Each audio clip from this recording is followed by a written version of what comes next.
Olá, pessoal. Vamos fazer os exercícios de revisão com nível similar, né, da prova da primeira etapa. A gente vai ver aqui dois exemplos específicos de questões com um nível de dificuldade parecido com o da prova. Agora entendam o seguinte: nível de dificuldade não quer dizer questão que vai cair uma questão igual na prova, não, certo? Você pode cair uma questão com nível de dificuldade parecido, mas que ela seja totalmente diferente dessa. Então, vocês têm que realizar os exercícios, fazer os exercícios, entender todos os exercícios da lista para que vocês possam fazer a questão da prova e poder atingir um bom nível, né, de desempenho, certo? Não fique esperando que vai ter uma questão igual na prova, não. Isso não vai ocorrer, certo? Vou logo explicando. Vai ter uma questão com o mesmo nível de dificuldade, mas que possa ser que utilize artifícios diferentes, certo? Deixando isso bem claro. Então, vamos lá. A questão 1 é a seguinte: na linha de montagem de uma fábrica existem 3 classes de operários. Classe 1, os que montam até 30 peças por mês. Classe 2, os que montam de 31 até 35 peças por mês. Classe 3, os que montam mais de 35 peças por mês. Os operários da classe 1 ganham salário mínimo. Os da classe 2 ganham o salário mínimo, mais uma comissão de 3% do salário mínimo por peça montada, acima das 30 iniciais, e os da classe 3 recebem o mínimo mais 5% por peça acima das 30 iniciais. Faça um programa que receba o valor do salário mínimo e a quantidade de peças montadas de um funcionário.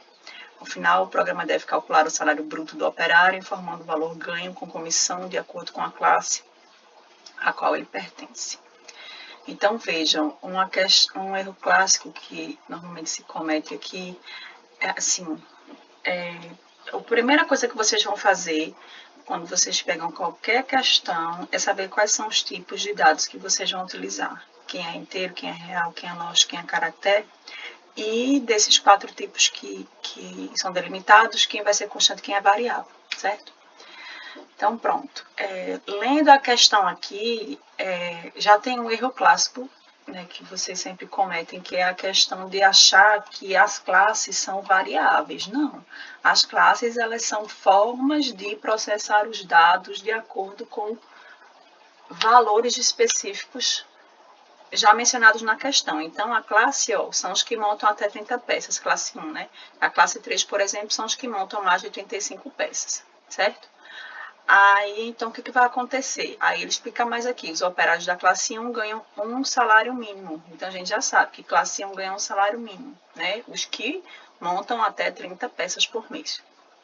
Os da classe 2 ganham salário mínimo, mais uma comissão de 3% deste salário mínimo por peça montada acima das 30 iniciais. Então, os classe 2 são 31 até 35 peças. Então, se o operário, por exemplo, montar 33 peças, aí eu vou ter que pegar comissão de 3% para cada peça acima das 30 iniciais, certo?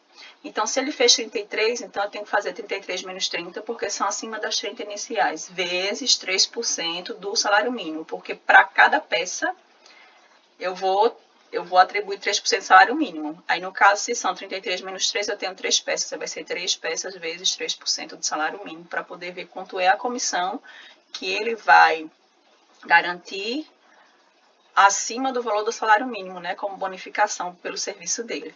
Aí, analogamente, a classe 3 são aqueles que recebem o salário mínimo mais 5% da peça acima das 30 iniciais. Então, o cálculo é parecido, só que em vez de 3%, a gente coloca 5%. Pronto, aí a lógica é mais ou menos essa daí. Só que ele, agora, nesse último parágrafo, o elaborador da questão pediu para já explicita mais facilmente quais são os dados, né, que vão ser necessários para a resolução da questão. Então, faça um programa que receba o valor do salário mínimo. Então, receba, se diz receba. Então, isso é algo que eu vou receber do usuário. Se eu vou receber do usuário, vai entrar no programa. Então, esse é um dado de entrada, né? Vou usar um input para receber esse valor do salário mínimo. Então, o valor do salário mínimo é a entrada. E a quantidade de peças. Então, a quantidade de peças também é uma entrada.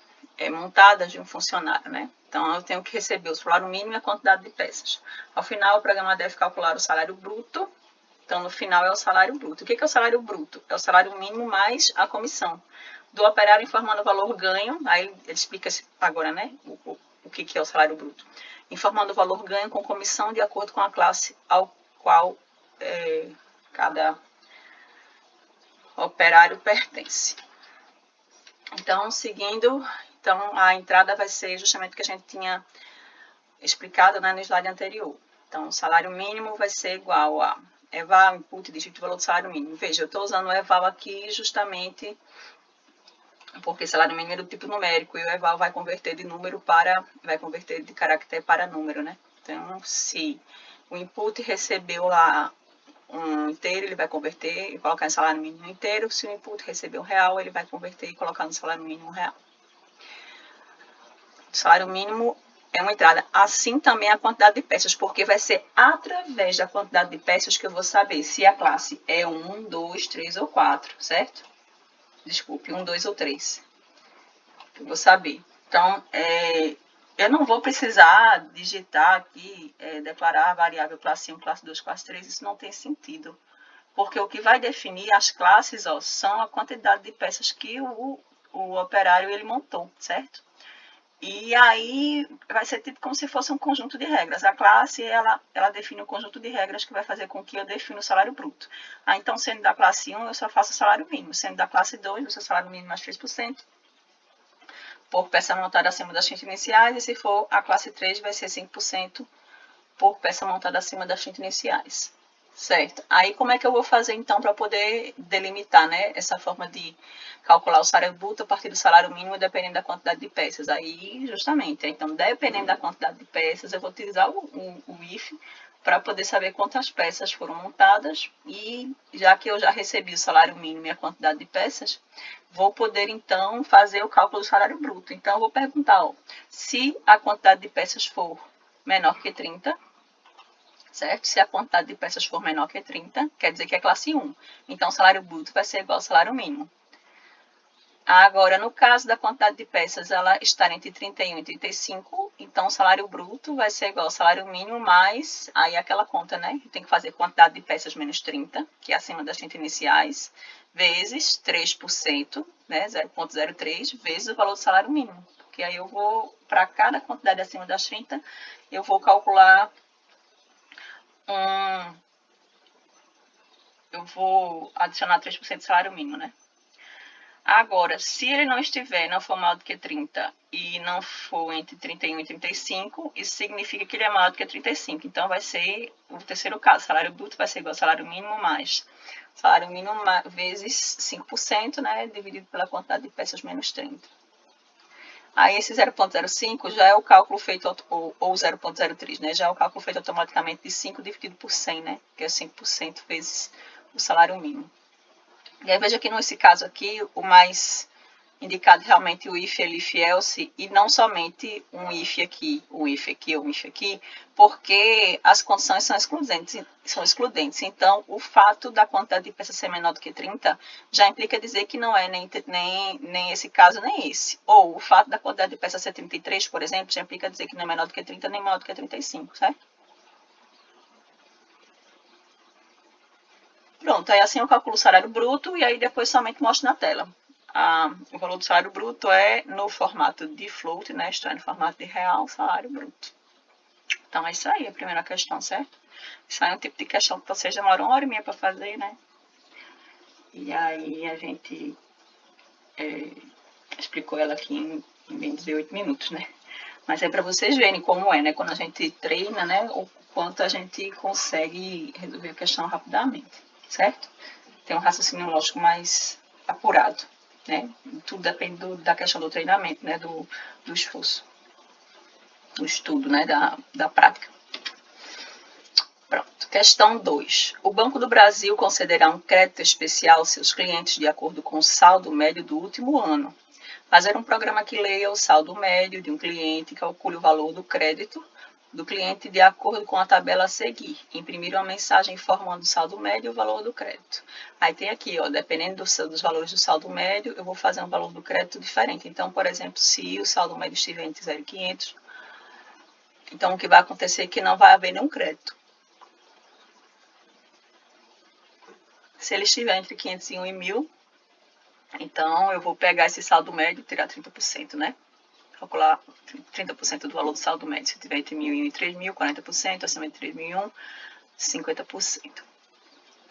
Então, vamos lá identificar quais são os tipos primitivos que a gente vai estar usando nessa questão, quem é constante, quem é variável. Só ressaltando que na questão anterior a gente só tinha variáveis, né?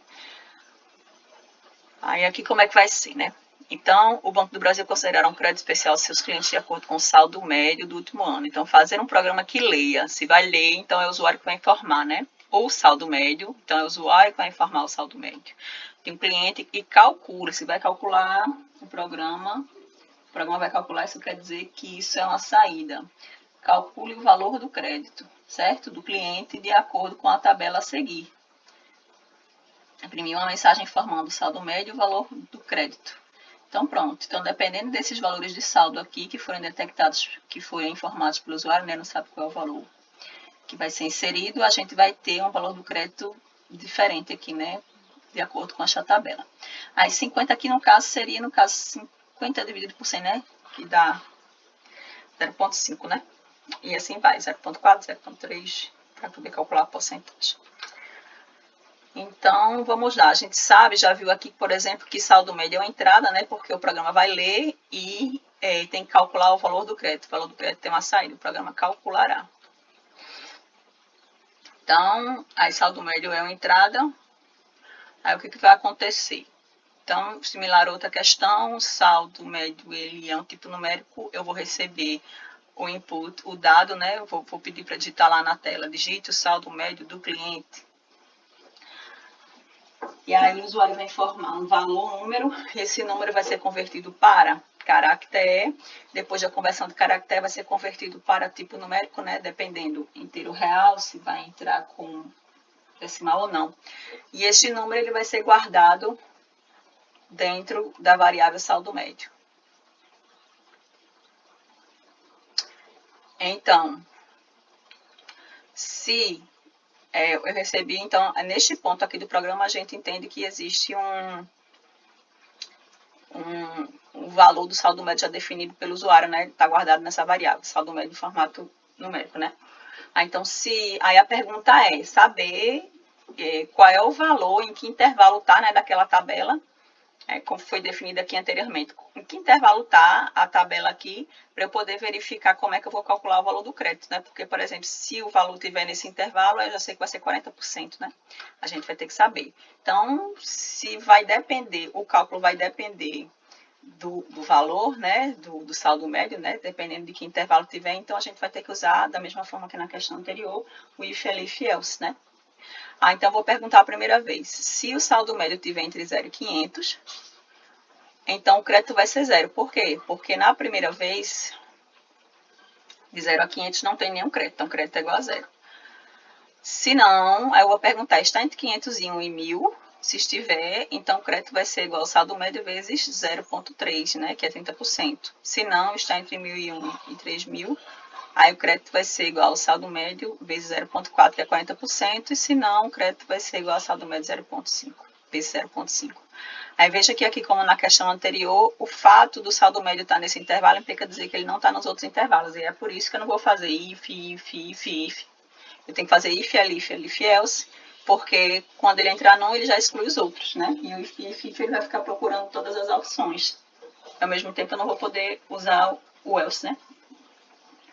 Porque o else só vai depender do if anterior, né? Não vai depender de todos os ifs. Então, vai ficar mais complicado se a gente fizer um monte de if.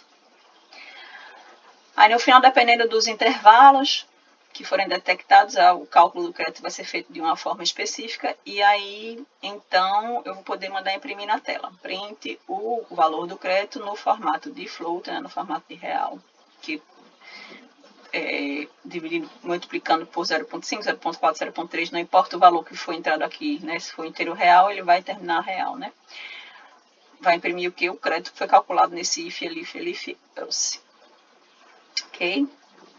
E aí tem só uma observaçãozinha que eu queria dizer sobre essa questão, que ela teve um erro de elaboração, porque justamente ele fica dando os intervalos aqui.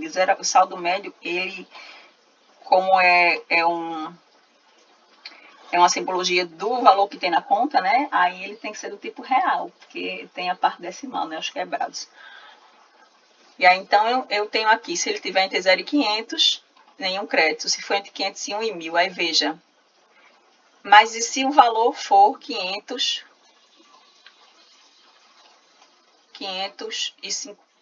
reais e 50 centavos, né? Onde é que se enquadra aqui? 500 reais e 50 centavos ele é maior do que 500, então não pode estar aqui, mas ao mesmo tempo ele é menor do que 501, né? E aqui começa em 501, então 500,50 não estaria contemplado aí de nenhuma forma, nenhuma dessas opções. E aí veja que isso é um erro da elaboração da questão e não realmente do programa, né? Isso foi um erro dos requisitos aí, no caso de como as instruções foram passadas para serem resolvidas. E aí, se a gente quiser deixar esse programa mais certo, mas aí não vai estar de acordo com o enunciado da questão, o que deve ser feito é estar entre 0 e 500 e aqui tirar de 501, colocar menor ou igual, certo? Tirar de 501, botar 500, menor ou igual. Aí aqui decide se é menor ou igual ou se não é, e assim vai. Aí pronto, 1.000, né? Por exemplo, decidimos, né? Porque o enunciado da questão não diz se o 1.000, o que acontece entre o 1.000 e 1.001, então eu posso delimitar. Então aqui eu boto menor do que 1.000 e aqui eu boto 1.001, menor ou igual. Aí deixo 3.000 e aqui fica de 3.000 para cima, né? Para poder funcionar, certo? Então é isso aí. Então, daqui para frente, agora o que vocês têm que fazer, quem não fez os enunciados, quem não praticou todas as questões da lista 1, fazer as questões da lista 1 e revisar os assuntos, né? Para a prova, muito obrigada a todos, boa sorte.